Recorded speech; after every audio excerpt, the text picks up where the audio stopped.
మీనము వారికి కనుక చూసుకున్నట్లయితే రాశిలోనే శని యొక్క సంచారం జరుగుతుంది.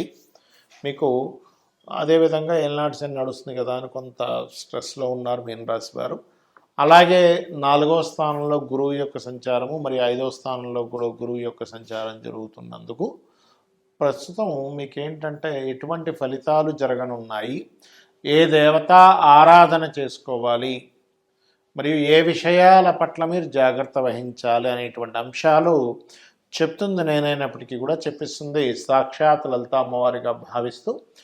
ప్రధానంగా ఇక్కడ గురువు 4లో ఉన్నందుకు సహజంగా ఈ లగ్నానికి శుభుడే చెప్పాలంటే. కాకపోతే రాశిలో ఉండేటువంటి శని, 12వ స్థానంలో ఉండేటువంటి రాహు వల్ల దీని ప్రభావితం అవుతూ ఉంటుంది. దీనివల్ల ఏమిటి మంచి ప్రభావం ఏమిటంటే ప్రాపర్టీస్ కొంటారు, ఆభరణాలు కొంటారు, కొత్తగా ఏదైనా ఎస్టాబ్లిష్ చేయడం జరుగుతూ ఉంటుంది మీన రాశి వారికి.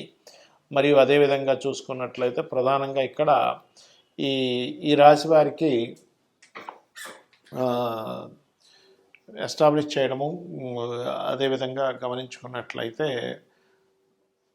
ఈ కాంబినేషన్స్ పర్టికులర్గా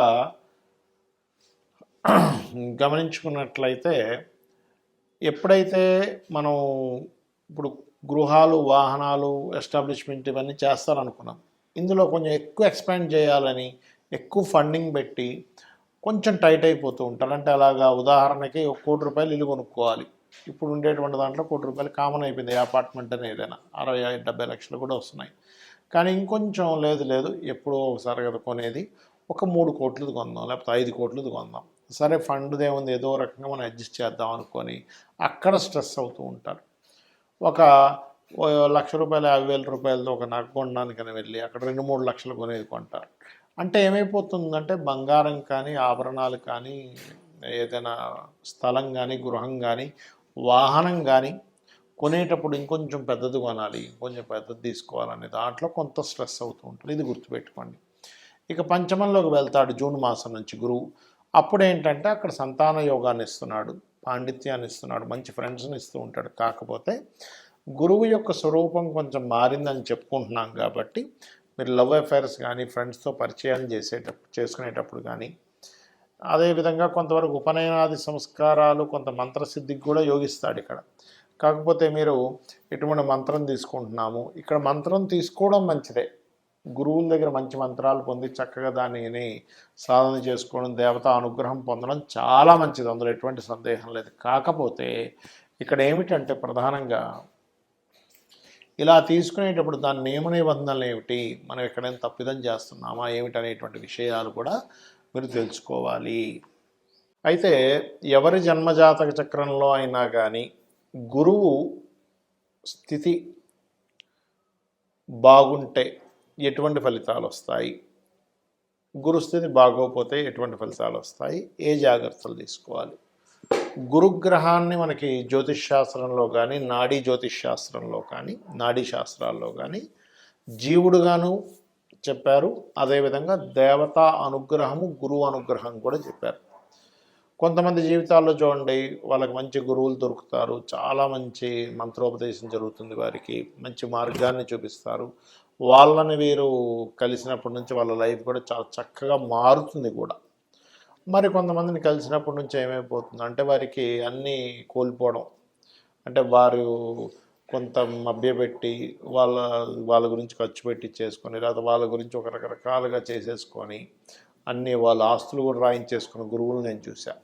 అలా జరుగుతుంది. ఎందుకు కారణం ఏమిటంటే మన యొక్క జన్మజాతకంలో జూపిటర్ స్థితి బాగోకపోతే ఇక్కడ 2 విషయాలు, మంచి గురువు దొరకకపోవడము జరుగుతుంది, మంచి గురువు దొరికినా మనం తిరస్కరించడం జరుగుతుంది. జూపిటర్ కనుక బాగోపోతే ఇది బాగా అర్థం చేసుకోండి. మంచి గురువు దొరికాడు కానీ మీకు ఆయనలో 100 మంచి గుణాలు ఉన్న ఒక్క నెగిటివ్ పాయింట్ పట్టుకుని అమ్మో ఈయన దగ్గర ఈ నెగిటివ్ ఉందని బయటకు వచ్చేస్తాం తెలియకుండా. అది ఎందుకంటే మీకు అది ఆ సమయంలో ఆ గ్రహము, ఆ యొక్క దేవత, మీ యొక్క సమయము ఆ రకంగా మీకు కనబడేలా చేస్తుంది. అర్థం చేసుకోండి. ఎందుకంటే ఇప్పుడు సొసైటీలో కూడా చూడండి, రకరకాల మంది ఫ్రెండ్స్ ఉంటారు. 2 ఫ్రెండ్స్కి ఏదో మనస్పర్ధలు వచ్చి విడిపోతారు. ఇదే వ్యక్తి ఇంకో వ్యక్తితో కొన్ని సంవత్సరాల పాటు బాగా ఫ్రెండ్లీగా చాలా బాగా ఇద్దరు కలిసి ఉంటారు. ఏమైంది మరి ఇదే వ్యక్తి ఇంకోరితో ఎందుకు కలిసి ఉండలేకపోతున్నారంటే వీళ్ళిద్దరికీ నెగిటివ్ పాయింట్స్ కనబడ్డాయి, వాళ్ళిద్దరికీ పాజిటివ్ పాయింట్స్ కనబడ్డాయి. అయితే మీ జన్మజాతకంలో కనుక గురువు బాగా పాపకత్తెరలో ఉన్నాడు అనుకోండి, అంటే శని రాహులతోని లేకపోతే పాపగ్రహ నీచబడ్డ గ్రహాలతోని ఉన్నప్పుడు మీరు పూర్వజన్మల్లో గురువుకి ఏదో ఇబ్బంది పెట్టారు. అంటే ఏంటి, గురువులు అంటే ఎవరు? మీకు గురువు అనే ఆ యొక్క గురువు అనేటువంటి శబ్దానికి ముఖ్యంగా ఆ వాక్యానికి ఆ యొక్క దీనికి ఉన్నటువంటి అర్థం ఏమిటంటే మనల్ని అజ్ఞానం నుంచి జ్ఞానం వైపు నడిపించేవాడు గురువు, అంధకారం నుంచి బయటికి తీసుకొచ్చేవాడు గురువు. అంటే అంధకారం అంటే ఏమిటి, మనకు కొన్ని అంధవిశ్వాసాలు ఉంటాయి, మనం ఇది కొన్ని సంశయాలు ఉంటాయి, లేకపోతే మనకు కొన్ని ధర్మ సందేహాలు ఉంటాయి, లేకపోతే మనకి ఒక మంత్రాన్ని ఇచ్చి దైవం వైపు నడిపించేవాడు, ఆధ్యాత్మికం వైపు నడిపించేవాళ్ళు, అదేవిధంగా ధర్మబద్ధంగా ఎలా బ్రతకాలని చెప్పేవాళ్ళు గురువులు కదా. అతనికి ఎన్ని అలవాట్లైనా ఉండొచ్చు, గురువుకి మందు తాగడం అలవాటు ఉండొచ్చు, లేకపోతే ఇంకోటి అలవాటు ఉండొచ్చు, కానీ ఆయన ఏం చెప్తున్నాడు అనేది ముఖ్యం ఇక్కడ. అంతేగాని ఏమండి మనకు అన్నీ చెప్తున్నాడు కానంటే ఆయన రోజు సాయంత్రం పూట పట్టుకొని వెళ్ళిపోయి ఆయన ఏదో శుభ్రంగా మందు తాగేస్తున్నాడు, ఇది కాదు మనం అర్థం చేసుకోవాల్సింది. ఎందుకు అంటే వాళ్ళ అలవాట్లు వేరు, వాళ్ళు దైవం పట్ల ధర్మం పట్ల ఎలా ఉన్నారు అనేది ముఖ్యం. ధర్మంగా ఉండాలని చెప్తుంది శాస్త్రం. అయితే ఇక్కడ ఎవరికైనా మీ జన్మజాతకంలో జూపిటర్ గ్రహం గనక పాడైనట్లయితే దైవానుగ్రహం కూడా లోపిస్తుంది. గురువు అనుగ్రహం లేకపోతే దైవానుగ్రహం కూడా ఉండదు అని చెప్తూ ఉంటారు శాస్త్రంలో. అప్పుడు దైవానుగ్రహం పెంచుకోవడం కోసం మీ జన్మజాతకంలో 9వ అధిపతి మరియు గురువు వీరిద్దరూ ఎక్కడున్నారు, ఎలా ఉన్నారు అనేటువంటి చూడాలి, గుర్తుపెట్టుకోండి. 9వ అధిపతి గురువు. ఇక రెండవ విషయం ఏమిటి అంటే ఇక్కడ ఈ యొక్క జూపిటరు కొన్నిసార్లు మీ యొక్క లగ్నాలకి శుభుడు అవ్వడు, ఒక్కోసారి పాప అవుతాడు. అంటే అలాగా ఏ లగ్నాలకి, మకర లగ్నానికి, కుంభ లగ్నానికి, అదేవిధంగా మిథునానికి, మరియు కన్యకి, వృషభానికి, తులకి, ఈ లగ్నాలకి గురువు శుభుడు అవ్వడు, పాప అవుతాడు. కానీ మిగతా 6 లగ్నాలు ఉంటాయి. ఏమిటవి? గురుగ్రహమైనటువంటి గురు లగ్నాలకి అంటే ఏమిటవి? మేషము, కర్కాటకము, సింహము, అదేవిధంగా వృశ్చికము, ధనుర్మీన లగ్నాలు. ఈ లగ్నాలకు గురువు శుభుడై మంచి పొజిషన్లో ఉంటే ఏమవుతుంటుందంటే వీళ్ళకి గురువు మంచి పొజిషన్లో ఉన్నందుకు మీకు కలిగేటువంటి ఫలితాలు చాలా అద్భుతంగా ఉంటుంది. అంటే మంచి మంత్రం తొందరగా సిద్ధించడము, మంచి గురువులు మీకు పరిచయం అవ్వడము, గురువు ద్వారా మీకు కలిసి రావడం, తక్కువ ఖర్చు పెట్టి, ఇప్పుడు అందరికీ అదే గురువు అందరికీ మీ అందరూ ఈ పూజ చేసుకోవాలి, హోమం చేయాలంటే ఇన్ని వేలు ఖర్చు పెట్టండి అంటే ఆయన దగ్గరికి వెళ్ళేసరికి నీకు ఎందుకు డబ్బులు రా, వచ్చేసే నీకు ఫ్రీగా చేస్తా అంటాడు.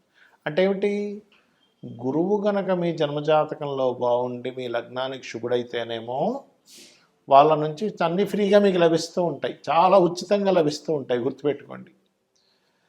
అలా కాకుండా మీ లగ్నానికి పాపయి మరలా ఇంకా ఆయన పాప సంబంధం కలిగి ఉంటే అప్పుడు సరిగా ఉండదు. ఇది మనం అర్థం చేసుకోగలగాలి. మరి దీన్ని ఎలాగ తొలగించుకోవాలి? గురుమంత్రం, ఏదైనా గురువు దగ్గర మంచి గురుమంత్రం తీసుకోవడం, గోసేవ చేయడం, దత్తాత్రేయుడి యొక్క స్తోత్ర పఠనం చేయడం, ఓం ద్రాం దత్తాత్రేయాయ నమః అని చేసుకోవడం, లేదా జయ గురుదత్త శ్రీ గురుదత్త, లేనట్లయితే దిగంబర శ్రీ పాదవల్లభ దిగంబర అనే మంత్రం చేయడం, పసుపు కానీ గంధం కానీ ఇలాంటి పదార్థాలని మీ యొక్క ఆలయంలో దేవతా కైంకర్యం కోసం భక్తి శ్రద్ధలతో ఇవ్వడం, ఎక్కువగా శనగలు దానంగా ఇవ్వడం, గురుగ్రహంతో ఏ పాపగ్రహాలైతే కలిసాయో ఆ పాపగ్రహ సంబంధించినటువంటి దానాలు ఇవ్వడం, ఇవన్నీ చేయడం ద్వారా మీకు గురుదోషము పోయి దేవతా అనుగ్రహం కలుగుతుంది, అమ్మవారి యొక్క అనుగ్రహం కూడా కలుగుతుంది, మీ జీవితం అద్భుతంగా సాగుతుంది. శ్రీమాత్రే నమః.